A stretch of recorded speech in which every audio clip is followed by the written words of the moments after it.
Dopo 26 mesi di coma, Maria Teresa ha trovato Mazza, detta Sissi, si è spenta. La guardia penitenziaria 28enne, che nel novembre 2016 fu raggiunta da un colpo di pistola alla testa nell'ascensore dell'ospedale civile di Venezia, sabato sera ha smesso di vivere sul letto della sua casa di Taurianova, a Reggio Calabria. La sua morte però continua ad essere un mistero. I familiari non hanno mai creduto al suicidio, come dichiara il papà. Io non credo, io sono convinto che Sissi non abbia fatto l'atto, assolutamente, l'ho detto dal primo minuto.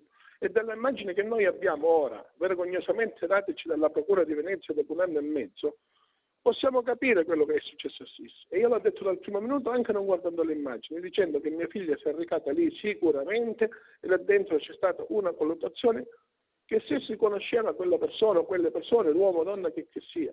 E i magistrati a me non mi hanno mai chiamato per dirmi cosa pensavo io di questa cosa. Abbiamo avuto anche quest'altro dispiacere di questi magistrati incapaci di fare le indagini su quello che è successo a mia figlia. Io non so se sono stati loro incapaci oppure è stato imposto a non capire quello che è successo a mia figlia. La cosa più assurda. Perché io nella mia vita sono 26 mesi che combatto non con l'assassino o gli assassini o con chi che sia, ma io ho dovuto combattere con la magistratura. C'è rabbia e disperazione nelle parole di Salvatore, che vuole la verità e si sente abbandonato proprio da quelle istituzioni che Sissi serviva. Me l'hanno licenziata a febbraio con una velocità incredibile, me l'hanno liquidata con 6.000 euro e me la chiamano ex agente, vergognosamente, capito?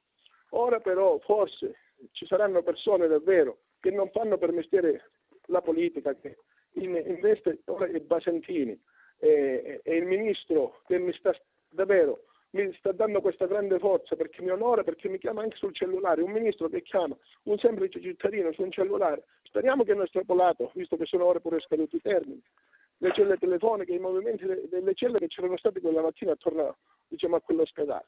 Dove Sissi si trovava per verificare le condizioni di una detenuta che aveva appena partorito. Ora sarà eseguita l'autopsia, che si spera possa aiutare la riapertura del caso e arrivare alla verità. No, io do la mia vita per scoprire quello che è successo a mia figlia, finché avrò speranza davvero, speranza e fiato, perché qualcosa dovrebbe venire fuori. La mia famiglia e tutte le persone che mi stanno vicino, tutte, insistentemente vogliamo sapere quello che quella mattina è successo, perché poi è una cosa, umilmente lo stiamo chiedendo.